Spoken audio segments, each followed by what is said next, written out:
Carmel. Let's take a tour.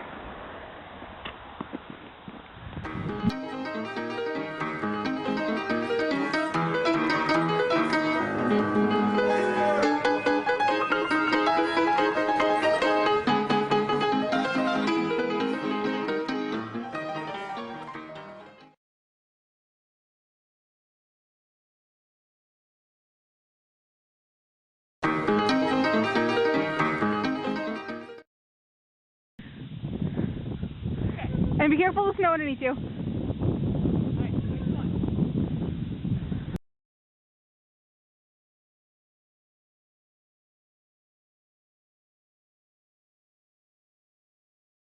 The second, better part of the park. It's even bigger and it's full of slides. All right, let's go. Are we gonna go play on it? Yeah. Okay, good.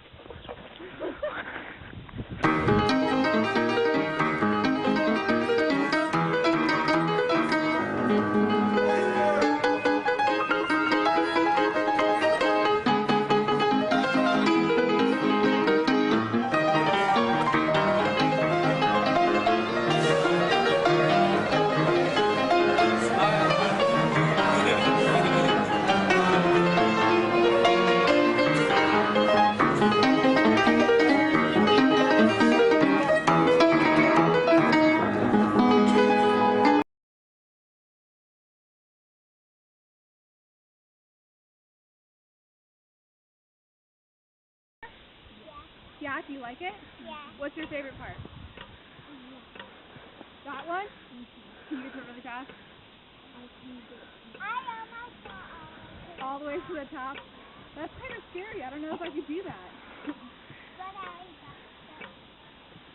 Okay, so do you think it's important that we protect areas and have parks like this? Yeah? Yeah? Why? Exercise? Fun too. All right. Okay, so West Park they also have Splash Pad, which surprisingly enough is not open today. Really unfortunate because I brought my swimsuit. So, guess we're not going to do that. Can't show you that today. So we're just going to move on. Go. Here at West Park they also have really nice facilities with bathrooms and picnic tables so that you can hold events here.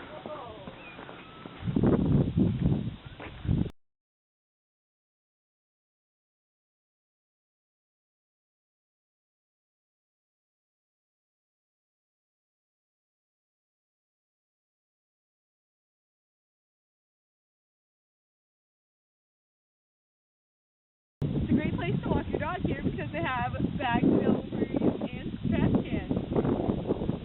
We didn't bring our dog. That's okay. We can still walk on the trail, so that's what we're going to do right now. They have a great trail system set out here in the woods and kind of all around the property. So we're just going to show you. Okay, even though it's still freezing temperature, we have some birds back already. Crazy birds. So there's one sitting up in that tree.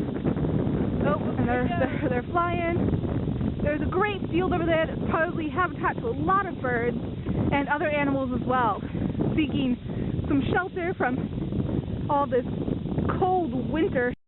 Okay, so just like I was talking about earlier, how this prairie area might provide a lot of shelter for animals, right here it has a sign saying, "Grow, don't mow."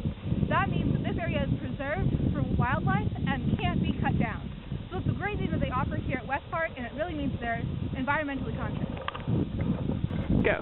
Okay, so what you see behind me, that white box, some of you might be wondering what it is. It is a bat house. This is a great habitat for bats to live, especially when they can't find any sort of natural shelter. We can use this and also observe them, so it's really great to see how they interact. Alright, and here in the background you can also see that there are two bird houses. And it's really good that they have these so they can provide shelter for birds, especially when it's this cold out, and if they can't find a nest.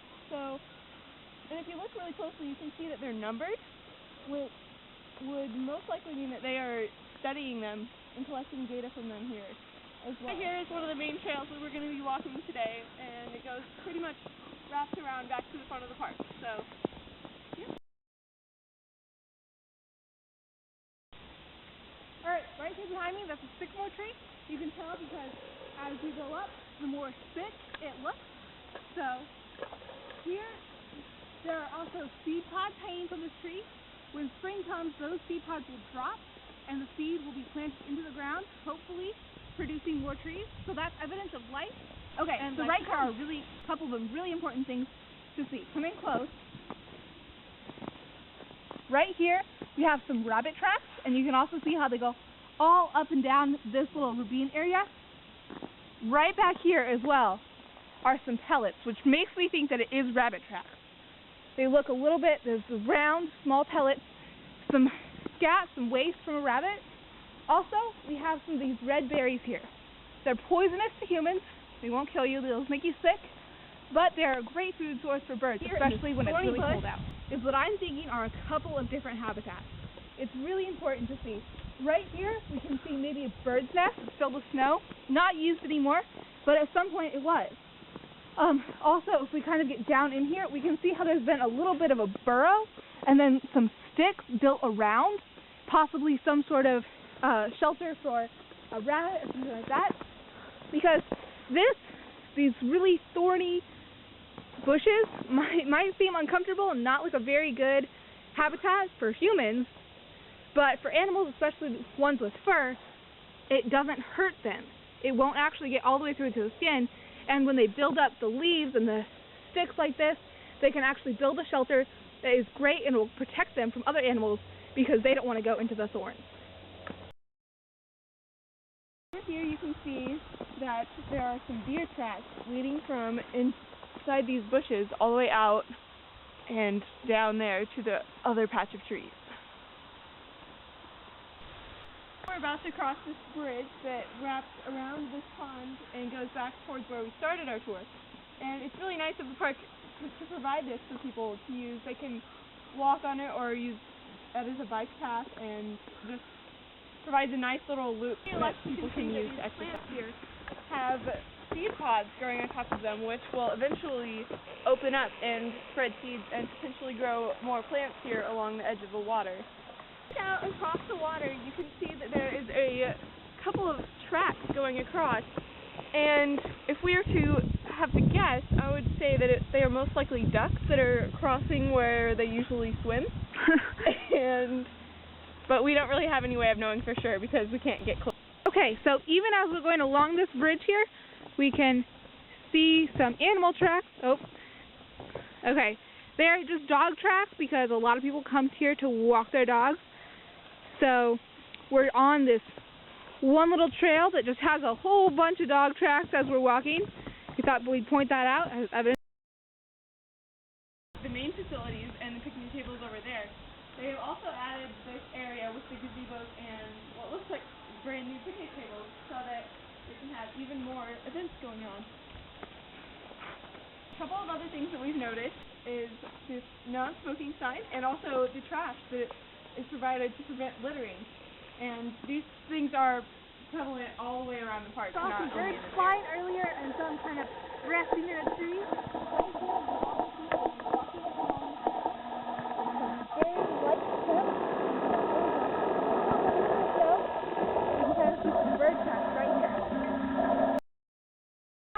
Sledding hill, which seems to be a big attraction for a lot of people, even on a 40-degree day when there's not much snow left.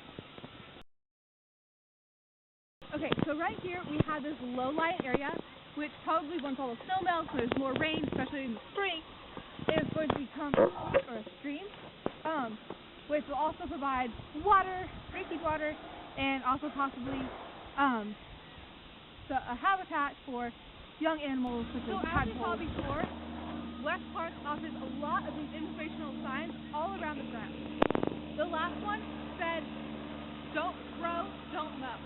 This one is talking about native prairie restoration. That means this area used to be prairie, and we want to bring it back to that. So this area has been preserved to grow grasses and wildflowers that will provide habitats to birds and butterflies and lots of other types of wildlife. Last time you saw us, we were all the way on the other side of this gigantic sledding hill. And now we have continued along this trail, and we're going to keep going that way to the other end of the park. Park before? Yes. What is your favorite part about it? Boy. I think that's just close by and convenient. Yeah? Yeah.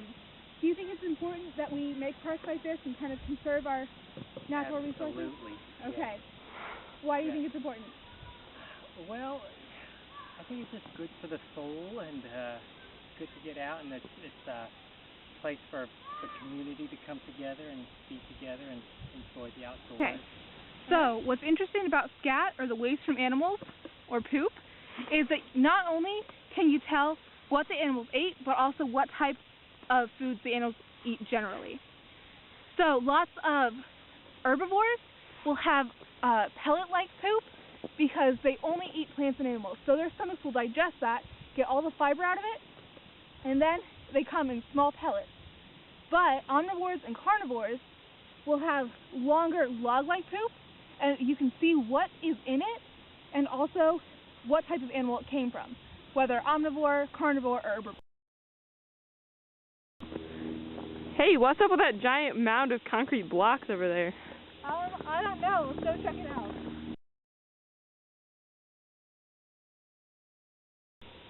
Hi, bird.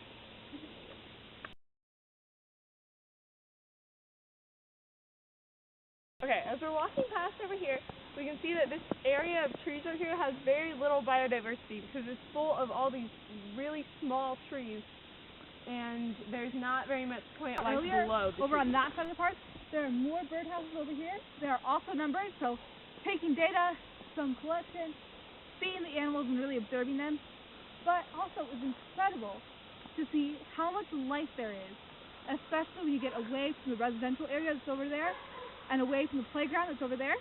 We're kind of back into this area, getting closer to the actual forest area. It's amazing how much more we can see as far as tracks, animal scat, actual animals. It's really, really cool. Really cool plants. They're like small trees / bushes. I don't know what they are. They are so neat. They have a reddish orangish color right on top, and so you can tell that as soon as spring hits, it is just going to be vibrant with color. I can't wait to come back here and see how it looks. Okay, so right here we have a tree that has fallen over and has started to decompose.